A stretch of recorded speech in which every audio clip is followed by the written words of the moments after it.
Welcome back to the OIS podcast. We're gearing up for our Presbyopia Innovation Showcase taking place on January 28th at 1 p.m. Eastern. Reserve your spot by registering on OIS.net.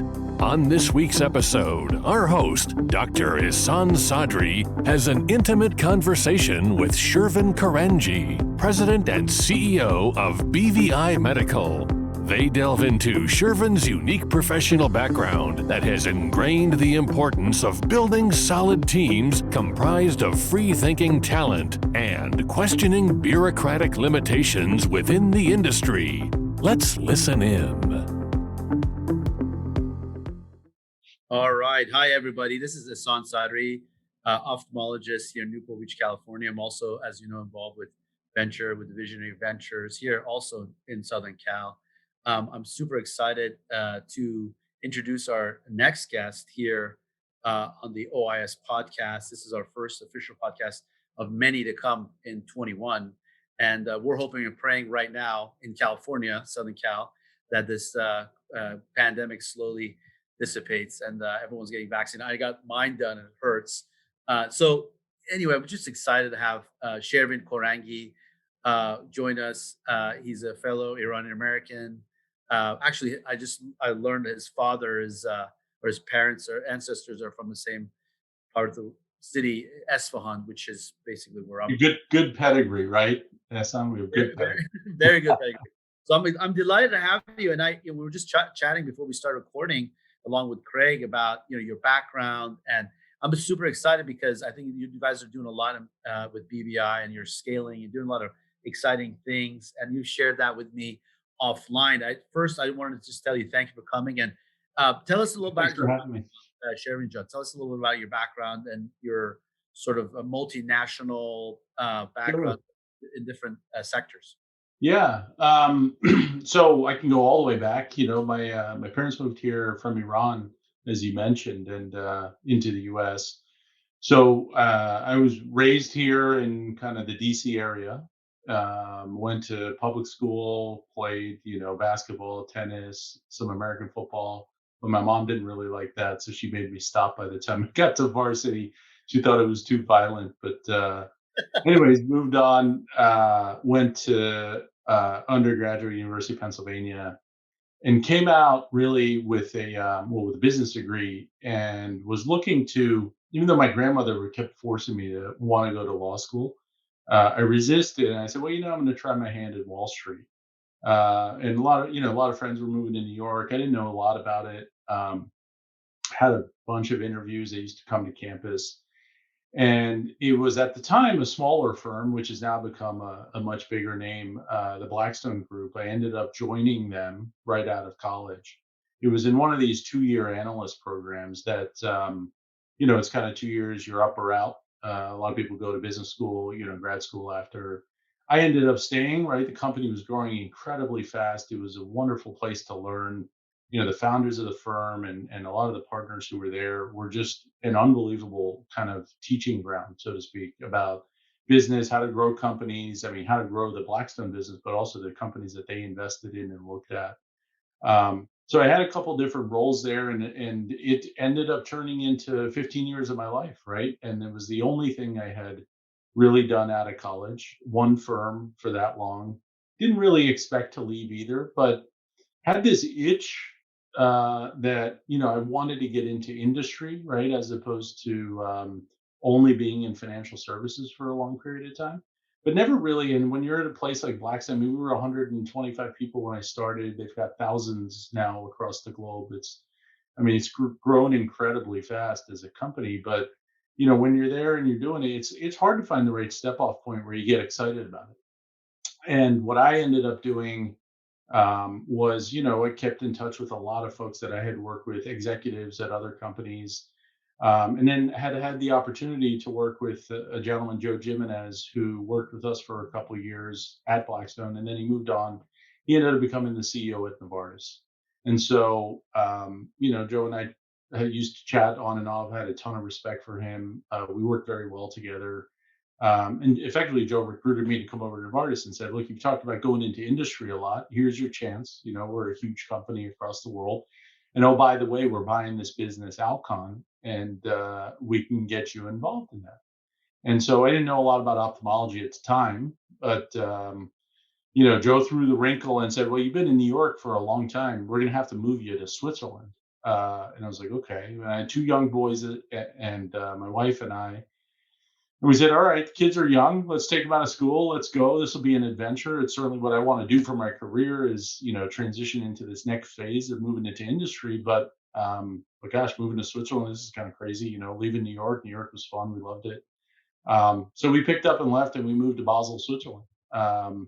And it started a 7-year journey over in Europe for us. It really helped me learn about the European markets very much so versus the US market. The every country in Europe very different, healthcare systems very different. So living there, living in the markets was really important and a real cultural lesson for me. We did end up buying Alcon, which is now carved out and spun out of Novartis. I spent about a year and a half integrating the Alcon business. I got to know from the inside, really, ophthalmology, got to meet a lot of key opinion leaders through that, and just an incredible exposure. And it was really fascinating to me, and I really enjoyed it. So when I had the chance to move into more kind of operational roles, I moved into different geographic roles with Alcon over in Europe. So we moved to Paris. Was probably the hardest role I've ever taken on is running that French team because I didn't speak French when I walked in. Was learning on the fly, literally tutoring at night, trying to get to a point where I could, speak the local language, and just learned a lot about myself, right? In terms of, we talk about leadership and how you lead and what you say. It's really hard to lead when you can't speak the local language, right? So that was fascinating. Met a ton of the doctors I'm still in touch with within ophthalmology, and really just that's what really got me the most excited after that move.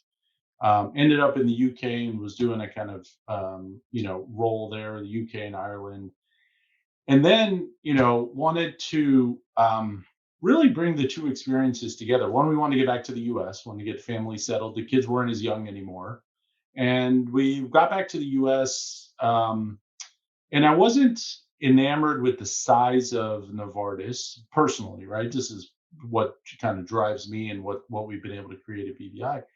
Business was too big, very slow moving from my perspective, right? Others were quite comfortable in the way that the business operated, but the business was too big. Outcome was too big for my taste personally, and so had the opportunity really to take the private equity experience that I had partnered with TPG Capital, who's our owners today, and they had bought kind of what I would call the legacy business platform, Beaver Visitech, which was an interesting business, very, very well positioned, nice products, but certainly not as broad an offering as we thought we could have, right? And so over the last, and this was about 3.5 years ago when I joined.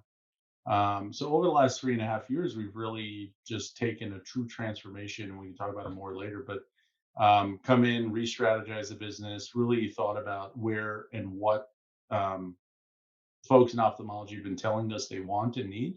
And so we've been kind of, transforming the business from there. Well, that's a really good overview. I mean, you've done so much. We could pick apart a lot of it. And we'll go back to your history because I think that's a really good way to kind of sort of finish your background. But when you and I had dinner here in Orange, when your team and I had dinner in Orange County, they were discussing so much about your vision and what you want to implement. And I know BVI very well, just being a KOL. But what's exciting to me is your repertoire of lenses and your next sort of entree to the US, which is just absolutely fascinating. Tell me the 1 to 5 year thing that's exciting for you and what your vision for BVI is in ophthalmology, and how you're going to implement. Sure. I mean, I think you need to go back a little bit to kind of what we set out to build here initially, right? A lot of what we had heard, myself and talking to a lot of our customers, doctors, purchasers, I mean, across the board, right, was almost a desire, right? We want people to listen to us, right? A lot of times industry doesn't listen, not picking on any individual company, industry doesn't listen. the businesses get bigger, and I give ideas or I give my views, and it goes into a black hole. And what we found as the opening or opportunity that the market was really presenting to us is saying, it's a little bit of a throwback. What made a lot of the companies that are in our space quite successful was they used to listen to the doctors. They used to listen to the customer. And so we started out really with that and said, well, what do you guys want? Right? What could we give to you that you guys need and want? And that'll actually be the catalyst or impetus to how and what we do and how we build BVI. And the core of it was just listen to us, right? Keep it simple, make it not difficult to deal with you, right? No bureaucracy. And for us, at the heart of it has been staying entrepreneurial. So we started with the Beaver Visitech business. We've acquired several other companies because there have been product categories we want to get into, like IOLs, as you mentioned. We've gotten into the equipment space, but also developed a lot of innovation in the equipment space that will be coming to market over the coming years. Same with lenses, same with instrumentation. Um, but the goal in all that was we were bringing together companies that were started by entrepreneurs, and people who naturally gravitated towards these companies were of that mindset, right? They wanted to stay agile. So we talk now a lot about our company is it's not just about the vision of, okay, what's the product portfolio going to look like? It's about what environment we want to create for people that we're attracting from the industry to come work for us, right? And the reason 3.5 years ago I was selling a vision of the future. I think today more and more we're getting the, hey, you guys are doing something interesting here. People who come there are very excited to work there. And we want to come do that with you guys, right? Because none of this happens without getting great people into the company that will then be the drivers of the innovation, that will then be the drivers of the next ideas, right? So, the long and short of it is really what we're trying to build here with BVI is it's almost going back to, I think you used the term old school with me, Ehsan, right? It's going back to the old school a little bit and saying, we just want to go back to what doctors wanted out of industry, which is people who listen to them, people who are excited and energized to work at the company, right? Aren't complaining about something that's happening there, but is excited about talking about the future of what's happening, right? And what's to come and what's next. And that's really what we're trying to do. And if we put those, our belief is we put those things together, we're going to attract the right people, which is going to drive innovation. It's going to drive new products. It's going to drive the broader portfolio. And that's what gets our teams excited. And that's a really good overview. Are you so just looking at your board? You got a very nice diverse board. You got Mark, who's an ophthalmologist. You got Sure. different types of perspectives, and that tells me right there how open-minded you are. And I think that's critical. Like you said, I think a lot of times there's this stagnancy that occurs as the companies grow to and the bureaucracy. And I think they just kind of challenge this notion of, if we're telling him something. I just had this conversation with a certain company, and it was just like in one ear out the other. I could see them. They're like, they had their business plan, right? And I was Right. saying something entirely different than that. And Yeah. I said, look, I'm on the ground. I have boots on the ground. I'm just telling you what I'm seeing. Yeah. Too many times people only want to hear what they want to hear, right? Yeah. And the differentiator will be listening. I mean, my wife always says it. Are you listening? Are you hearing me? Or are you listening? And Yeah. if you do both, then it's a good thing. My dad still does that. He's in his 80s. He's like he's with his Eswahani accent. He's like, "Are you listening?" Or, Exactly. There you yeah, go. and he's right. I think that's leadership, though, but which is kudos to you, because it starts with you. You set the pace, and I think that allows a culture for everyone to feel like they can contribute. And hey, let's look at this, let's look at that. And I think you have that advantage tactically, and I think that ultimately, in my opinion, is what's exciting about companies that grab market share. It's really the people that which drives us, Yeah. and obviously they have to have good brands, which you do, by the way. I mean, your brands in obviously in Europe, because of regulatory measures here in the US being so, the guys over there have their hands a lot more toys than we do here in That's California. right. They get them earlier. They get them You get earlier. them earlier, right? I get envious every time I go to ESCRS.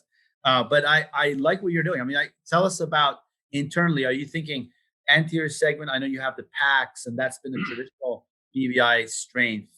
Who are you hiring and why? And tell me a little bit about the direction of the company.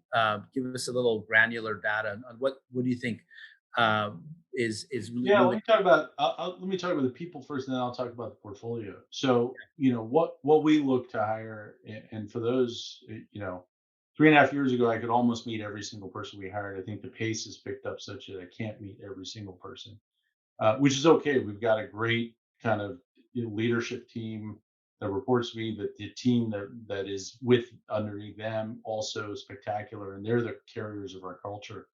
Um, but what we always try to emphasize is back to it's easier to build towards what you want than trying to chop back something that's there, right? And you mentioned bureaucracy. That's the number one thing we try to avoid. We're not a PowerPoint culture. We're a culture of doers, right? People who come and want to do. But you've got to be able to deal with uncertainty, right? So the one thing we like again is the thing we talk about is the gray zone, right? 50% of your role will be very defined, right? This is what you're going to go do. 50% of it will not be, and that'll be, available to people or not. I mean, that'll be attractive to people, and it won't be attractive to certain people, right? They can't operate in the gray zone because it's uncertainty. Not some people don't like uncertainty.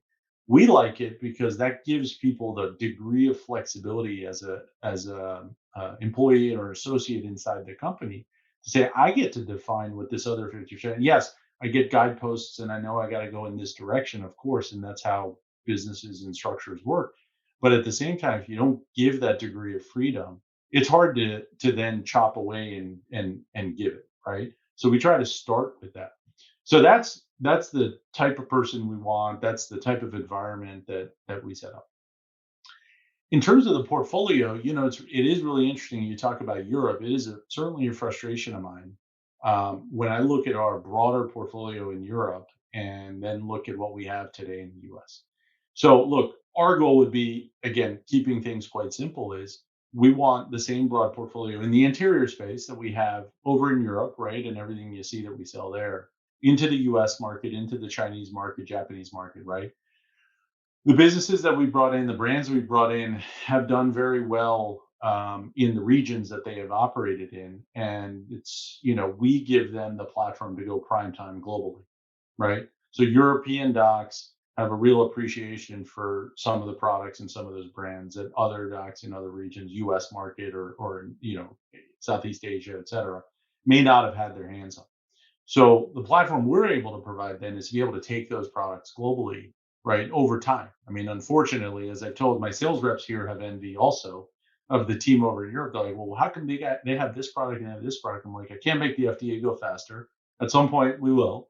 But what that gives you though is, we can stage our innovation and introductions into the US market over the coming 1, 2, 3, 4 years. And that's exciting for docs like yourself, right? Keeping the leaders who just want to, be able to put their hands on new products, understand whether they like them, whether they do something better for their patients or not, and how it's going to make a difference. Yeah, and it's interesting because when you're layering all the products, you've got your Physio IOL, which is, I think it's remarkable technology. I think you've got your other brands that in the US we use a lot, and then you have your phaco systems, which is going to be exciting for us too. Tell me about that, because when I talk to other companies that are in the same space, some are challenged because, like, for instance, you work with Alcon, you're in the merger with Novartis.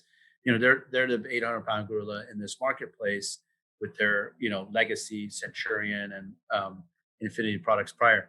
Do you find that was this a tactical decision to say, hey, phaco makes sense, because other companies that are similar space are like, well, we're just not going to do that. We're going to focus on femto, or we're going to focus on, for instance, IOLs.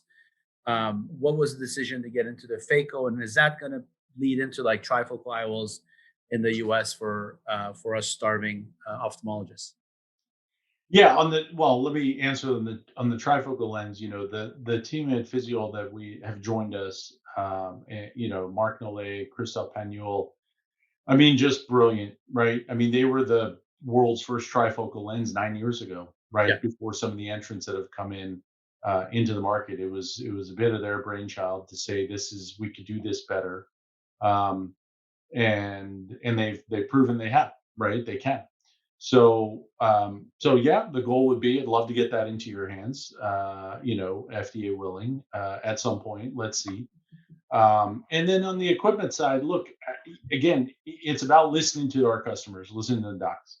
And a lot of what, we got was, again, I want options, right? I feel like, I'm stuck, quote unquote, right, with very limited options. It's amazing to say with this day and age, with all the technology, the response is I feel like I'm stuck, right? I mean, I got it when I was on the other side with Alcon or Novartis. It was like, well, I feel like I'm stuck with you guys, right? Or, and so what we got was we want options. But we at BVI don't like to enter a space without having really market leading product, right?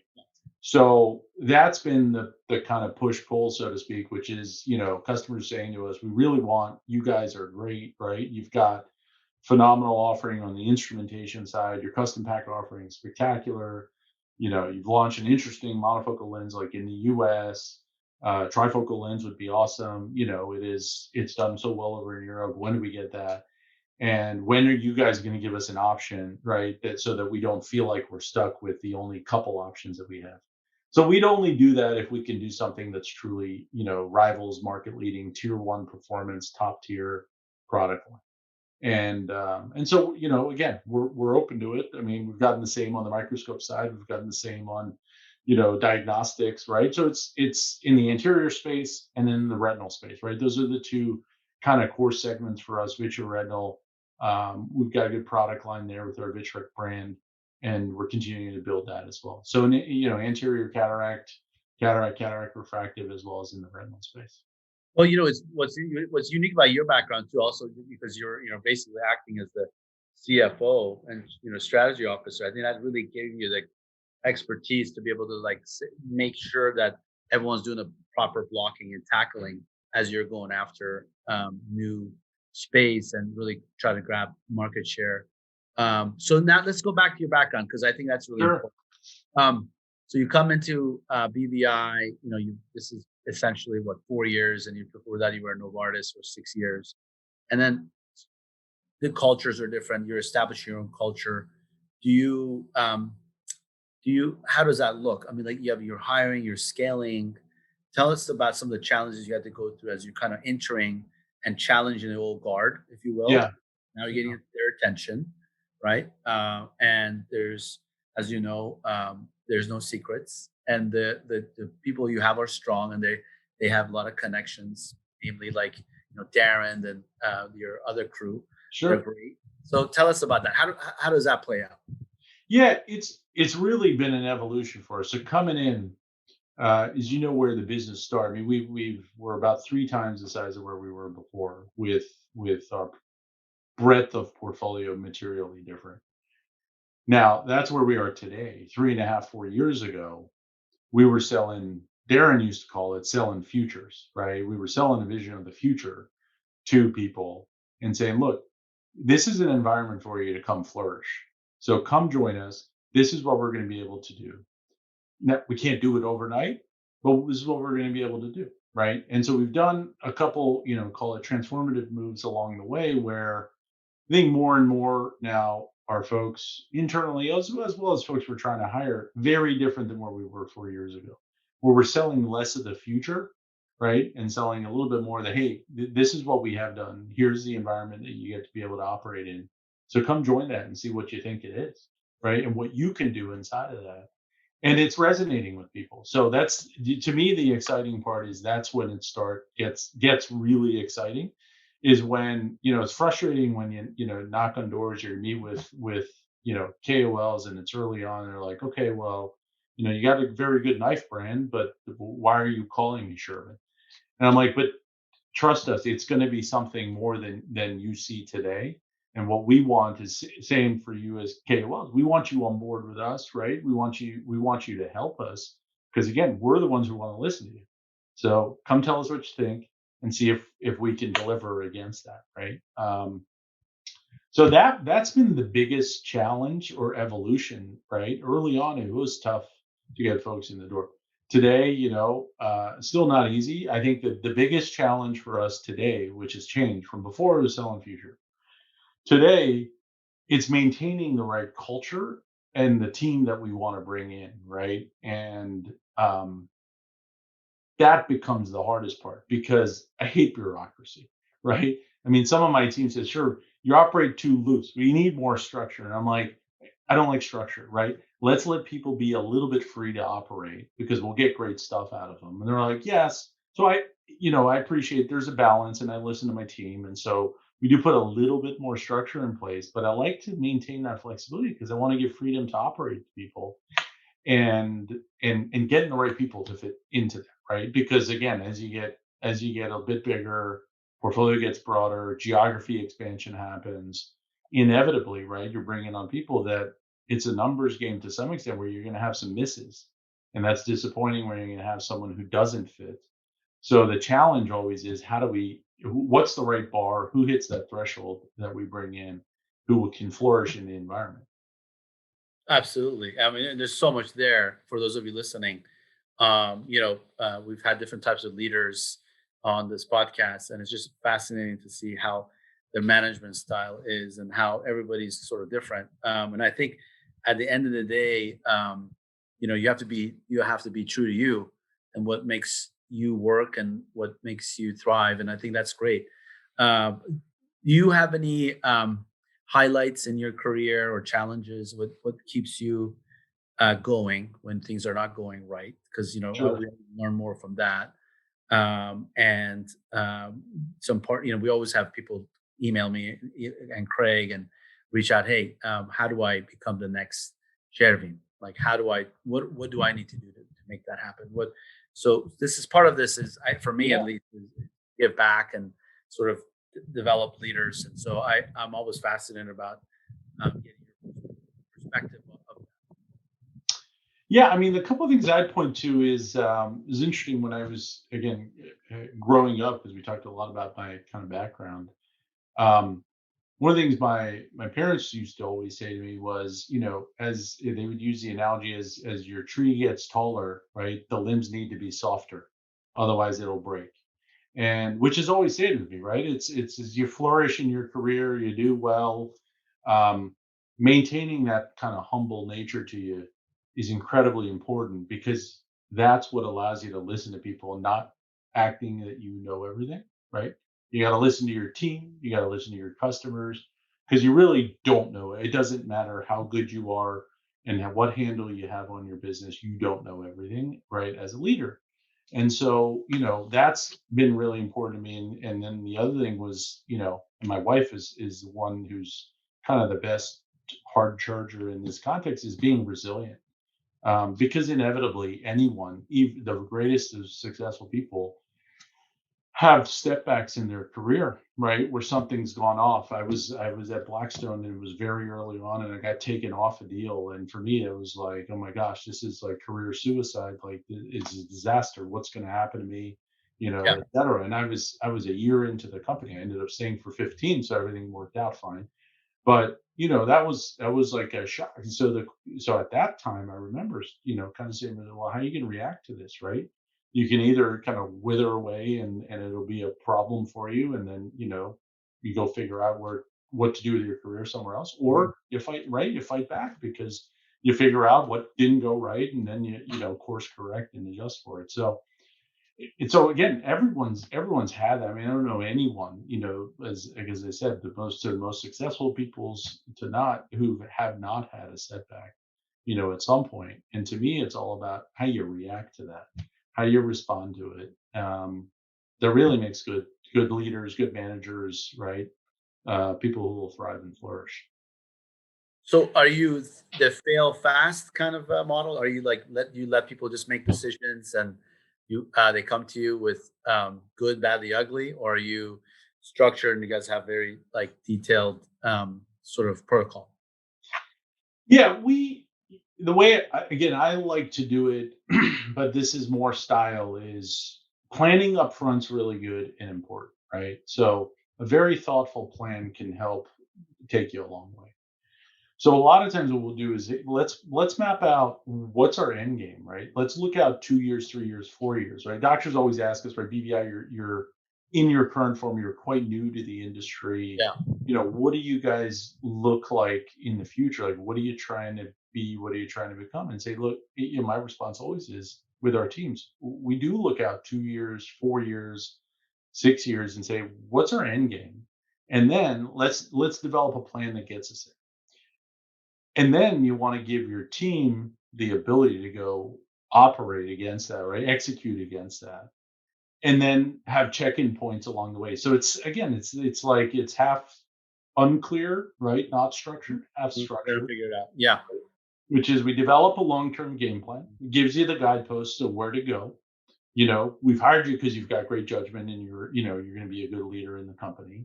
And then you go do. And then we do touch points along the way and see how we're doing. And it doesn't mean just because up front we set a great plan for 4 years that it's only going to be that. Yeah. But at the same time, people need to understand your strategy can't change regularly, right? You go, someone who's changed strategy from year to year, the organization has no idea how to react to that because it takes a while for a strategy to sink in and your game plan to sink in. Yeah. So you have to look out multiple years. And private equity, TPG has really helped us do that. I've appreciated that. I mean, again, I grew up in that environment, so it was always about your 4 to 5 year plan and what you want to do. And they've really let us do that. They've been fantastic partners in the space for us. They bought into our vision very early on and allowed us to do that. Well, we could talk for another hour, easy. But I'm mindful of your time, and it's just been a delight to get you here, and we'll do another one, and kind of get updates of what you're doing with how the year's going. Yeah, hopefully we can travel more, and I can get out to Southern California to do it because your weather there is much nicer than the Northeast where I'm based.